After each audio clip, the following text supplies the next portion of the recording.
उससे पहले रामावतार हुआ, तो राम को हुए 8,69,000 साल हुए त्रेता ज्ञान तुम्हें। तो ऐसे राम भी जन्म मरण के चक्र में आते हैं, कृष्ण भी जन्म मरण के चक्र में आता है, तो अपने आप को ही भूल जाता है, साधारण मनुष्य भूल जाता है कि कृष्ण वाली आत्मा ये सब 5,000 साल का वर्ल्ड ड्रामा कह रही है। तो बापू जी इसके साथ में एक और भी क्वेश्चन पूछ लूं जो बहुत इंपॉर्टेंट है कि क्या शिव जो है, शिव आकारी, निराकारी और साकारी, क्या वो कोई मनुष्य आत्मा में प्रवेश कर सकते हैं?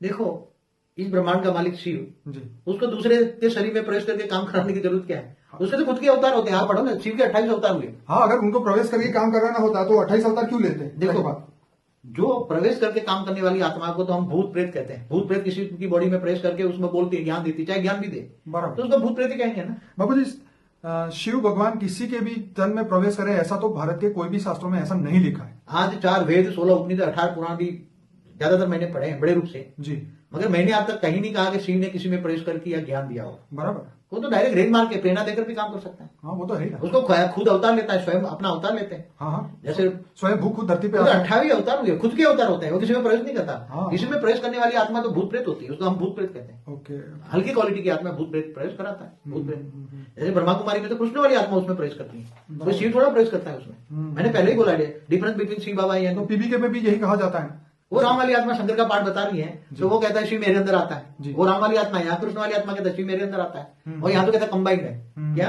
बाप दादा कंबाइंड, एक पल भी अलग नहीं होता। तो ज्ञान को ज्ञान सागर में डूबना चाहिए, विचार सागर मंथन करना चाहिए। हमारी सारी वीडियो देखें, difference between Shiv Baba and बेहद का बाप, तो बेहद की बुद्धि होगी तो बेहद के बच्चे होंगे तो बुद्धि चलेगी। बाकी जो हद वाली बुद्धि वाले होंगे इनकी बुद्धि में ये समझ में नहीं आएगा।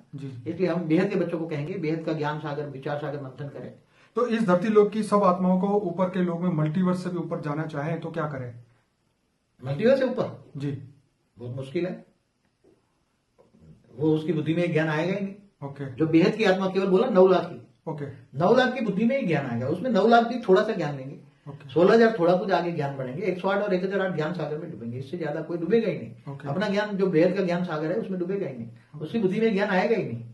मल्टीवर्स, ज्यादातर मल्टीवर्स का ज्ञान समझ में आएगा जो मल्टीवर्स वाली आत्मा होगी, जो ऊपर से ग्रेट ग्रेट यूनिवर्स से आई है। मल्टीवर्स में हमारे समझो कि हमने वीडियो बनाई ना, ग्रेट 17, ग्रेट 15, G16 वाली कोई आत्मा हो जी, तो उसको समझ में आएगा मल्टीवर्स। बाकी इसको सबको मल्टीवर्स भी नहीं समझ में आएगा। जी, जी, इसलिए आत्मा की पहचान है ज्ञान। ज्ञान कहाँ तक हजम कर लेता है। आप किसी को लाख बार समझाओ तो भी वो ज्ञान नहीं सुनेगी। शिव के मंदिर सुबह उठते ही पहुंच जाएगी, समझ लोगे ये इस ब्रह्मांड का शिव की कैटेगरी, शिव की रचना है, बराबर। इससे आगे उसको ज्ञान समझ में नहीं आएगा। वो बेहद की आत्मा नहीं है, तो ऐसी आत्माओं को ज्ञान नहीं देना चाहिए, नौज देकर ज्ञान देना चाहिए। ऐसी आत्माओं को ज्ञान नहीं देना चाहिए। जी, फिर भी हमने तो हमारे वीडियो जो है उसमें हद की भी बातें की हैं, बेहद की भी बातें की हैं। हद के बच्चों के लिए भी मुक्ति कैसी पाए, हद की आत्माओं को मुक्ति, बेहद की जीवन मुक्ति होगी। इसलिए बेहद की मुक्ति